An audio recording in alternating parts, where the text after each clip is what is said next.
Hi hello friends, அனைவருக்கும் வணக்கம். எல்லோரும் எப்படி இருக்கிறீங்க? வாழ்க்கை எப்போதுமே ஒரே ஓட்டம் தாங்க. நான் அதாவது இவ்வளோ நாள் வீட்டுக்குள்ளேயே இருந்ததுனால இந்த சமுதாயத்தை பற்றி எதுவுமே எனக்கு தெரியல.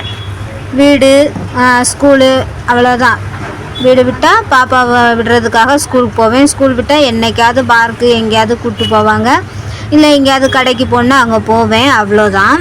ஆனால் இந்த கடை ஆரம்பித்த பிறகு தான் சமுதாயத்துக்கு உள்ளே வந்திருக்கிற மாதிரி ஒரு ஃபீலிங்.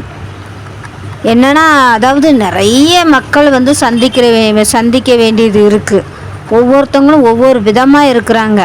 அவங்கெல்லாம் கடந்து வர்றது ரொம்ப கஷ்டமாக இருக்குது. இப்போ தான் தெரியுது எவ்வளோ மோசமாக இந்த சமுதாயம் இருக்குது அப்படிங்கிறதும்.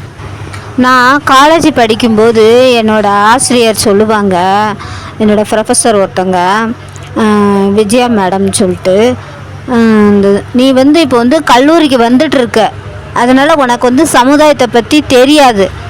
காலையில் எந்திக்கிற, குளிக்கிற, சாப்பிட்ற, அம்மாட்ட காசு வாங்குற, வந்துட்டே இருக்கிற. ஆனால் இந்த சமுதாயத்துக்குள்ளே நீ பாரு.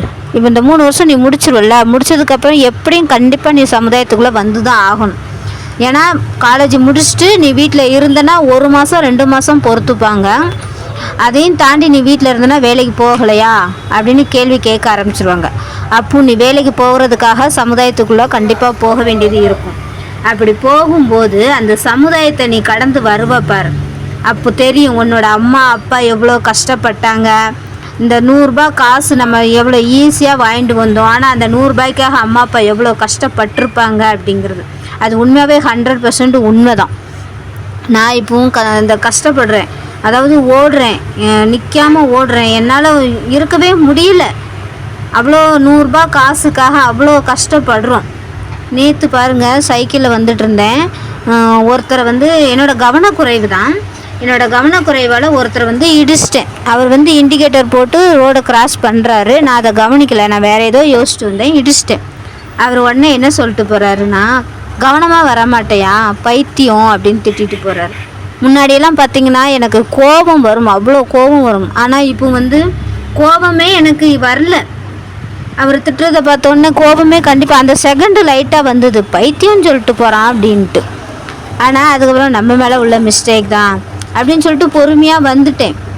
ஏன்னா நம்மக்குள்ள கடமை நிறைய இருக்குது. அவங்ககிட்ட சண்டை போட்டுட்டு நின்னோம் அப்படின்னா ஒன்றும் பண்ண முடியாது. எந்த பிரச்சனை வந்தாலும் நம்மளால் சால்வ் பண்ணுற அளவுக்கு அவ்வளோ மனதைரியம் எதுவுமே கிடையாது அப்படின்னு சொல்லிட்டு நான் பாட்டு கிளம்பி வந்துட்டேன். அதே மாதிரி என் கணவர் தான் வாடகை கொடுக்குறது எல்லாமே பார்த்துட்டு இருந்தார். இப்போ கடைக்கு வாடகை கொடுக்கணும் அப்படிங்கும்போது அவ்வளோ கஷ்டம் வருது, அவ்வளோ கஷ்டமாக இருக்கு. நம்ம ஆம்பளைங்களை பொதுவாக திட்டிடுவோம், என்ன வேலை பார்க்குறீங்க, என்ன ஒன்றுமே மிச்சம் வர மாட்டேங்குது அப்படின்ட்டு. ஆனால் அதை நம்மளே செய்யும்போது தான் தெரியுது அதில் எவ்வளோ கஷ்டம் இருக்குது, எவ்வளோ செலவு இருக்குது, இவ்வளோ தான் மிச்சம் வரும், இவ்வளோ நம்ம குடும்பத்தை பார்த்துக்க முடியாது அப்படின்ட்டு. உண்மையாக சொல்லப்போனால் வாழ்க்கை வாழ்கிறது ரொம்ப கஷ்டங்க. அதாவது வாழ்க்கை என்பது கடல் மாதிரி, அதை நம்ம தாண்டி போகிறது அப்படிங்கிறது ரொம்ப கஷ்டம் அப்படின்னு சொல்லுவாங்க. அது உண்மை தான் 100%.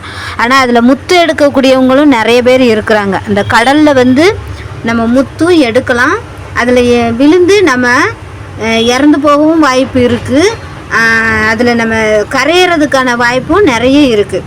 அந்த வாழ்க்கையை நம்ம நிதானமாக பொறுமையாக யோசித்து கரெக்டாக கொண்டு போனோம் அப்படின்னா வாழ்க்கையை நம்ம சூப்பராக கொண்டு போகலாம். வெற்றி அப்படிங்கிறத கனியையும் நம்ம அடையலாம், முத்தும் எடுக்கலாம். ஆழ்கடலில் நம்ம முத்தும் எடுக்கலாம். அதனால் வாழ்க்கை நம்ம வாழ்கிற வாழ்க்கை ஒரு வாழ்க்கை தான். அதை ரசித்து வாழலாம். ஏன் சண்டை சச்சரவு பிரச்சனைகளுக்குள்ளே நம்ம போக வேண்டாம். பேசுகிறவங்க பேசுவாங்க, நம்ம பாட்டுக்கு போயிட்டே இருக்க வேண்டியதுதான். நம் வாழ்க்கை நமது கையில், வாழ்ந்து காட்டுவோம். பிடிச்சிருந்தால் லைக் பண்ணுங்கள், ஷேர் பண்ணுங்கள், கமெண்ட் பண்ணுங்கள், மறக்காமல் சப்ஸ்கிரைப் பண்ணிடுங்க. நன்றி.